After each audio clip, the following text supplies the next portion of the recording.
అయితే ఒకనొక రాజ్యంలో అంట ఒక ఇద్దరు బ్రాహ్మణులు ఉన్నారంట. ఇద్దరు విప్రులు ఉన్నారంట. విప్రులు అంటే బ్రాహ్మణులు. ఇక బ్రాహ్మణులు మంచి భోజన ప్రియులు. అలాగే ఆ రాజ్యంలో ఒకసారి ఒక విషయం వాళ్ళకి తెలిసిందంట. ఏం విషయం తెలిసింది? రాజుగారు బ్రాహ్మణులను పిలిచేసి సభ ఏర్పాటు చేశారు. మంచిగా తన పాండిత్యాన్ని కనబరిచిన వారికి బహుమతులు ఇస్తాను అని అన్న విషయం, బహుమతులు ఇస్తారు అన్న విషయము ఈ విప్రులకు తెలిసింది, బ్రాహ్మణులకు తెలిసింది. రాజుగారు ఒక దండోరా వేయించారు. ఏమని దండోరా వేయించారు? బ్రాహ్మణులు ఎవరైనా రావచ్చు, ఎంతమంది అయినా రావచ్చు, మీరు మీ పాండిత్యాన్ని కనబరిస్తే మీకు మంచి మంచి బహుమతులు ఇస్తాము అని దండోరా వేయించారంట. పాండిత్యం అంటే వాళ్ళ యొక్క టాలెంట్, పద్యాలు, వాళ్ళ శ్లోకాలు, ఇలాంటివన్నీ వాళ్ళ పాండిత్యాన్ని అందరికన్నా మెరుగ్గా కనబరిస్తే. ఇప్పుడు మనం ఉన్నాము, డ్రాయింగ్ కాంపిటీషన్ పెట్టారు. డ్రాయింగ్ కాంపిటీషన్ ఎవరు బాగా వేస్తే వాళ్ళకి కాంపిటీషన్ అన్నాం కదా, అలాగే వాళ్ళ పద్యాలు, శ్లోకాలు కాంపిటీషన్ అంటారు. అలాంటి కాంపిటీషన్, అలా అందులో మంచిగా బాగా చెప్పగలిగిన వాళ్ళకి మంచి బహుమతులు ఇస్తారు. ఆనాటి కాలంలో బ్రాహ్మణులకి ఎక్కువగా ధనం అనేది ఉండేది కాదు నాన్న. రాజులు వాళ్ళు వీళ్ళు ఇస్తేనే వాళ్ళ దగ్గర ఉండేదట. ఓకేనా? అలా అనేసరికి ఇక ఏం జరిగింది అంటే, వీళ్ళిద్దరూ ఇక రాజుగారి సభకి వెళ్దాము, మేము కూడా మరి మన లైఫ్ సజావుగా సాగాలి అంటే మనకి ఎంతో కొంత ధనం అనేది కావాలి కదా, ఎంతో కొంత మనీ అనేది కావాలి కదా. కాబట్టి మాకు కూడా మా లైఫ్ జీవనం మంచిగా సాగాలి అంటే కొంత ధనం కావాలి. కాబట్టి రాజుగారి దగ్గర మా పాండిత్యాన్ని ప్రదర్శించేసి కొంచెం ధనం తీసుకొచ్చుకుంటే, మెరుగ్గా ప్రదర్శిస్తే ధనం ఇస్తారు, దాంతో మా లైఫ్ చాలా బాగుంటుంది అనేసి ఏమయ్యారు, వీళ్ళిద్దరూ కూడా రాజుగారి రాజ్యానికి రాజ మందిరానికి వెళ్ళడానికి సిద్ధమయ్యారు. కానీ రాజమందిరం అంతా చాలా ఊర్ల తర్వాత ఉందంట. మనకేమవుతుంది, రాజధాని ఒకే దగ్గర ఉంటుంది కదా.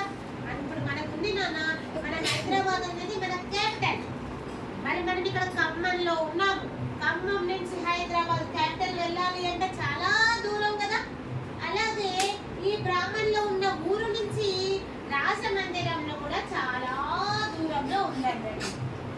ఇక ఏమైంది, మరి వీళ్ళు మంచి భోజన ప్రియులు. ఆనాటి కాలంలో బ్రాహ్మణులు వేరే ఎక్కడా భోజనం చేసేవారు కాదు నాన్న. వేరే వాళ్ళ ఇంటిలో కానీ ఎక్కడ బయట భోజనాన్ని స్వీకరించేవారు కాదు. ఈ వాళ్ళ భోజనాన్ని వాళ్ళే తయారు చేసుకొని దాన్నే తీసుకొని అదే కొంచెం కొంచెంగా తినేవాళ్ళు ఎటన్నా ఊరు వెళ్ళాలనుకున్నా కానీ.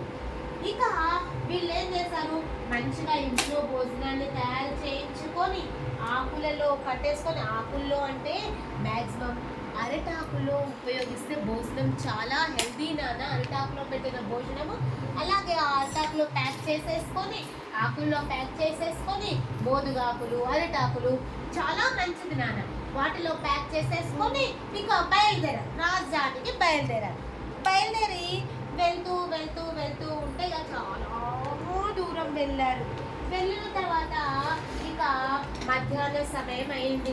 మధ్యాహ్న సమయం అయ్యేసరికి ఇక భోజనం చెయ్యాలి అనేసి, ఇక ఆకలిగా ఉంది, భోజనం చేద్దాము అనేసి ఒక వాటర్ సోర్స్, నీటి కొలను ఉన్న దగ్గర ఆగేసి కొలల్లో మంచిగా కాళ్ళు, చేతులు, మొహము శుభ్రంగా కడిగేసుకొని వచ్చి కూర్చొని భోజనం, వాళ్ళు తీసుకువెళ్ళిన భోజనం, ఆకులలో కట్టి తీసుకువెళ్ళిన భోజనాన్ని ఒక ప్యాకెట్ ఓపెన్ చేశారు. ఓపెన్ చేసేసి భోజనం చేసే ముందు వాళ్ళు ఏం చేశారు, భోజనానికి ముందు పఠించవలసిన శ్లోకాన్ని పఠించారు. ఏం శ్లోకం నానా?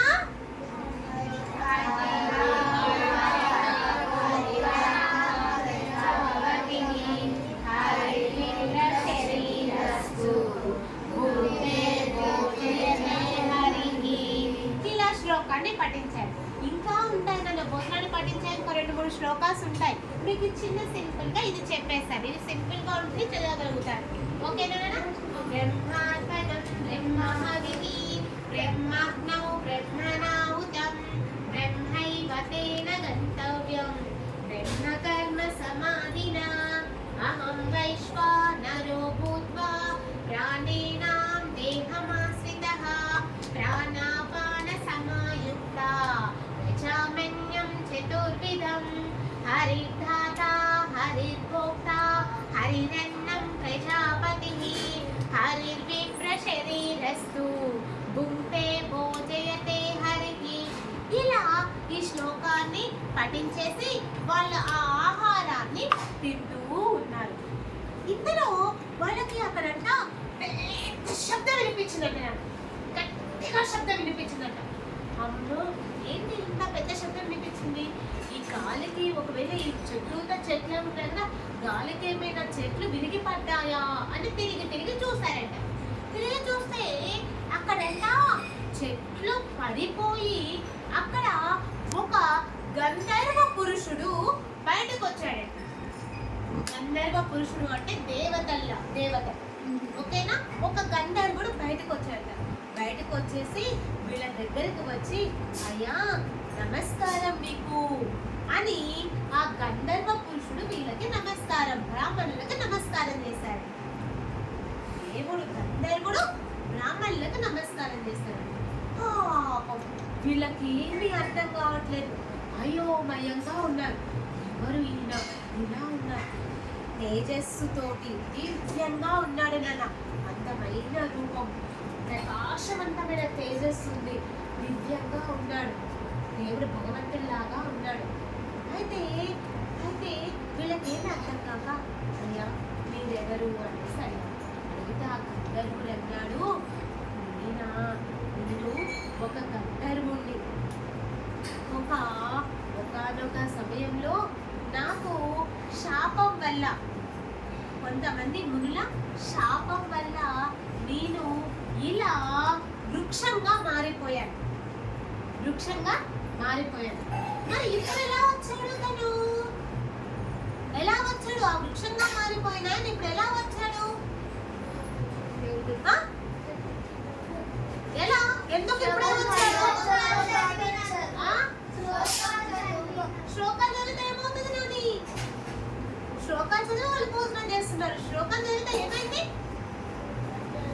ఏమైందో తెలుసా? శ్లోకం చదవడం వల్ల ఆ ప్లేస్ ఏరియా మొత్తం పవిత్రమైంది, పాజిటివ్ ఎనర్జీ వచ్చేస్తుంది. శ్లోకాన్ని చదవడం వల్ల మనం ఏ శ్లోకం చదివినా నాన్న ఆ ప్లేస్ అనేది పవిత్రమైపోతూ ఉంటుంది. స్థలం, మనం కూర్చున్న స్థలం చుట్టూతా కొంత ఏరియా వరకు పవిత్రమవుతుంది. మన శ్లోకం ఎంత మేర వరకైతే వ్యాపిస్తుందో అంతవరకు ఆ ఏరియా మొత్తం పవిత్రమవుతుంది. అందుకే మిమ్మల్ని గట్టిగా చదవండి నా శ్లోకం అంటున్నాను. గట్టిగా చదవడం వల్ల మన చుట్టూతా ఎంతో ఈ గాలిలో ఎంతో మంది ఉంటారు దేవతలు, అందరూ విని హ్యాపీ అవుతారు. ఓకేనా? ఈ ప్లేస్ పవిత్రమవుతుంది.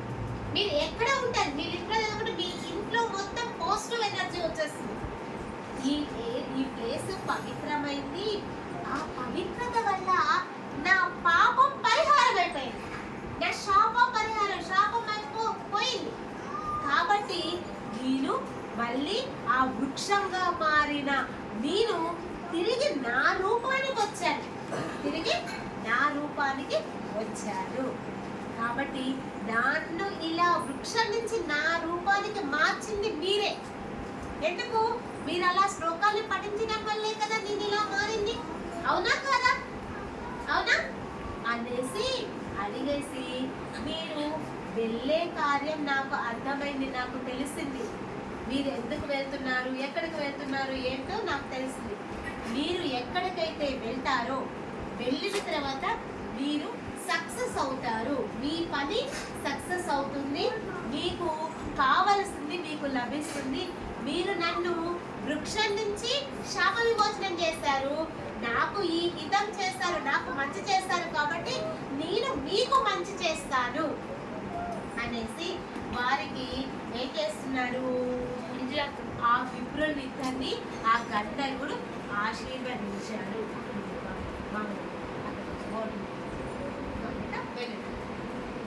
ఆ బ్రాహ్మణులని ఆ గంధర్వుడు ఆశీర్వదించి ఆ గంధర్వుడు తన మాయని తన దారిలో తను వెళ్ళిపోయాడు. ఇక ఈ బ్రాహ్మణులు ఇద్దరు ఏమయ్యారు, ఇక రాజుగారి రాజమందిరానికి చివరికి చేరుకున్నాడు. దారిలో ఇలాగే వెళ్తూ ప్రాణాన్ని సాగిస్తూ వారు చేయవలసిన పని వారు చేస్తూ ప్రయాణాన్ని సాగించి రాజమందిరం చేశారు. ఇక రాజమందిరానికి వెళ్తే అక్కడ ఏమైంది తెలుసా, ఆ రాజమందిరంలో పెద్ద ప్లేస్ కదా, రాజమందిరం అంటే చాలా ఎకర్స్ లో ఉంటుంది కదా, అంత ప్లేస్ లో కూడా అనేక వందల మంది బ్రాహ్మణ్స్ ఉన్నారు, విప్రులు ఉన్నారు, వందల కొలది బ్రాహ్మణ్స్ ఉన్నారు. ఇక ఈ ఇద్దరు బ్రాహ్మణులకి ఏమైంది, అమ్మ ఆశలు నిరాశ అయ్యేటట్లుగా ఉంది. ఇంతమంది బ్రాహ్మణ్స్ లో మనము రాజుగారి దగ్గరికి ఎలా వెళ్ళగలుగుతాము, మనకి రావాల్సిన భరణం ఎక్కువ అందరికి ఇవ్వాలి కదా రాజుగారు, కొంతమందినేగా సెలెక్ట్ చేసి ఇచ్చేది. కాబట్టి ఇక మనకి ఇంతమందిలో మనమేమి రాణించలేమేమో అనేసి సందేహంలో అలాగే ఉండిపోయారు. అలాగే ఉండిపోయిన తర్వాత ఇక రాజుగారు కాస్త సమయం తర్వాత వీళ్ళు బ్రాహ్మణులు వెళ్ళి కాస్త అడ్డుకున్న తర్వాత కొంత సమయం తర్వాత రాజుగారు ప్రత్యేకంగా ఈ ఇద్దరు బ్రాహ్మణుల దగ్గరికి వచ్చారు.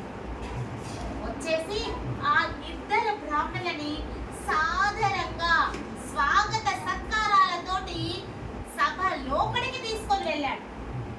సభ లోపలికి తీసుకెళ్ళేసి వాళ్ళని ఆసీనంలో కూర్చోబెట్టి కుర్చీలో కూర్చోబెట్టి ఇక మీ పాండిత్యాన్ని మీరు పఠించాల్సిన శ్లోకాలని పద్యాలని మీ పాండిత్యాన్ని మీరు ప్రదర్శించండి అని చెప్పారు. డైరెక్ట్ గా బహుమతులు ఇవ్వట్లేదు నాన్న, ఏం చేస్తారు, ప్రదర్శించండి, కాంపిటీషన్ లో పాల్గొనండి అని చెప్పాడు. వాళ్ళ కార్యక్రమంలో ఆ కాంపిటీషన్ లో వాళ్ళు పాల్గొన్నారు. పాల్గొన్న తర్వాత రాజుగారు ఆ ఇద్దరు బ్రాహ్మణులకి తగిన బహుమతులు ఇచ్చి సన్మాన సత్కారాలతోటి వారిని సత్కరించేసి బహుమతులు ఇచ్చి అగ్రహారాలు ఇచ్చి ధనం ఇచ్చేసి సాధారణంగా ఇంటికి పంపించేశారు. చూడండి నాన్న, ఎంతో వందల మందిలో ఉన్నా కానీ ఆ గంధర్వుడి యొక్క మహిమ వలన వీళ్ళిద్దరిని రాజుగారు తీసుకువెళ్ళి సత్కరించేసి బహుమతులు అందించారు. తర్వాత ఆ బ్రాహ్మణులిద్దరూ కూడా ఆ ధనంతో వాళ్ళ యొక్క జీవితాన్ని సజావుగా సాగించుకున్నారు. మరి ఇదంతా దేని వల్ల జరిగింది, వాళ్ళు పఠనం వల్లనే. కాంపిటీషన్ లో పాల్గొని చేయగలిగారు.